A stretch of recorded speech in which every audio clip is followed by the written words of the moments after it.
Assalamu alaikum wa rahmatullahi wa barakatuh.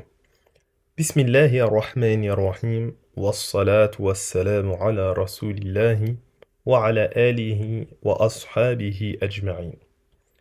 Bienvenue à toi dans ce nouvel épisode du quart d'heure coranique, ton rendez-vous pour comprendre et méditer le Coran verset par verset. Dans l'épisode précédent, j'ai évoqué le verset dans lequel Allah subhanahu wa ta'ala nous a décrit les premières caractéristiques des muttaqin. Ils sont ceux qui croient à l'invisible, qui accomplissent la prière et qui dépensent de ce qu'Allah exalté soit-il a mis à leur disposition. Dans cet épisode, je vais te parler du verset 4 de la sourate 2 qui se nomme Al-Baqarah. Allah exalté soit-il ajoute 3 nouvelles caractéristiques. Il dit وَالَّذِينَ يُؤْمِنُونَ بِمَا أُنزِلَ إِلَيْكَ وَمَا أُنزِلَ مِن قَبْلِكَ وَبِالْآخِرَةِ هُمْ يُوقِنُونَ. Ce qui signifie dans un sens rapproché, et ceux qui croient à ce qui t'a été révélé, ainsi qu'à ce qui a été révélé avant toi, et qui ont la certitude dans l'au-delà. Je vais revenir en détail sur les passages de ce verset. Allah subhanahu wa ta'ala commence en disant وَالَّذِينَ يُؤْمِنُونَ بِمَا أُنزِلَ إِلَيْكَ. Ceux qui croient à ce qui t'a été révélé. Ce passage signifie le fait de croire à ce qui a été révélé au prophète Mohammed sallallahu alayhi wa sallam. C'est croire au Coran. C'est reconnaître que ce livre n'est pas un texte humain. Il ne traverse pas ton cœur comme une lecture ordinaire. Il traverse ta vie comme un message destiné, calculé et précis. Mais croire à la révélation, ce n'est pas seulement la réciter, c'est accepter qu'elle possède un droit sur toi. Croire à la révélation, c'est accepter qu'elle te corrige quand ton âme veut fuir. C'est accepter qu'elle te console quand ton cœur tombe. C'est accepter qu'elle te guide quand tu es perdu. C'est accepter qu'elle te conduise dans une direction, même si ton environnement en propose une autre.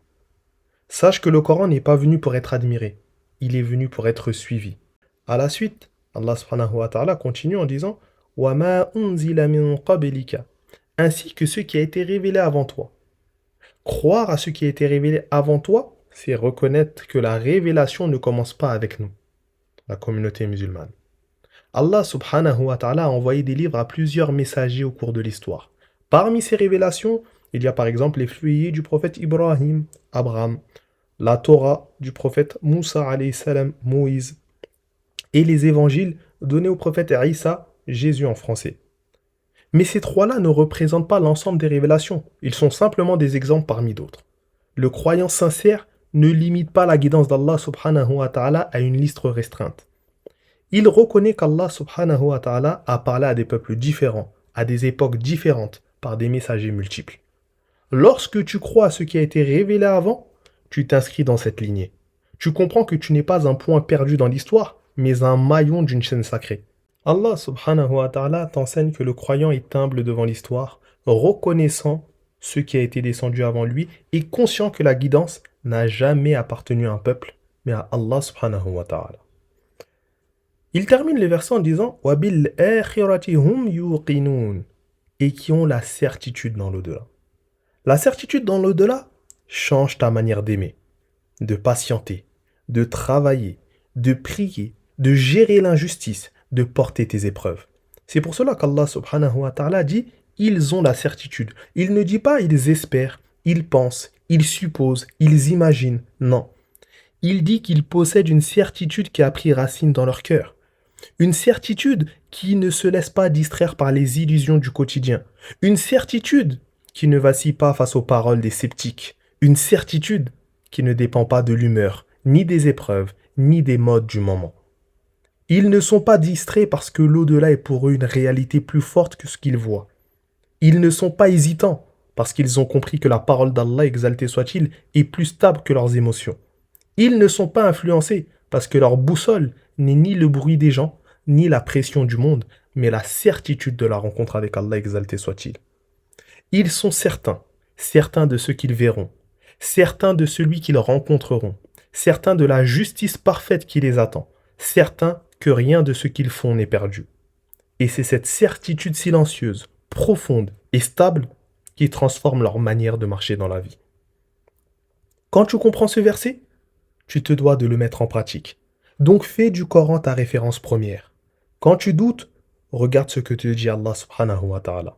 Quand tu es perdu, regarde ce que te dit Allah subhanahu wa ta'ala. Inscris-toi également dans la continuité de la guidance. Tu n'es pas un individu isolé dans le vide. Tu marches dans les pas de millions de cœurs qui ont cherché la lumière avant toi. Cela apaise et rend humble. Cultive également une certitude réelle dans le delà. Rappelle-toi chaque jour que ce monde n'est pas la destination finale, mais une étape de ton voyage vers la rencontre de notre Créateur. Et lorsque ces trois dimensions se rassemblent en toi, ta manière de vivre change profondément. Tu deviens une personne qui avance avec une lumière spirituelle qui vient d'Allah subhanahu wa ta'ala. Ya Allah, fais du Coran la lumière de nos cœurs. Fais de nous les gens de ta guidance. Et accorde-nous une certitude qui stabilise nos pas jusqu'à notre rencontre avec toi. Ainsi se termine cet épisode. Si celui-ci t'a été bénéfique, n'hésite pas à le partager autour de toi pour que d'autres puissent en profiter à leur tour. Et si tu souhaites suivre l'explication du prochain verset, abonne-toi et n'oublie pas d'activer la cloche pour recevoir la notification. Barakallahu fik. Allahumma salli ala sayyidina Muhammad wa ala alihi wa ashabihi ajma'in. Subhana rabbika rabbil izzati amma yasifun. Wa salamun ala al-mursalin.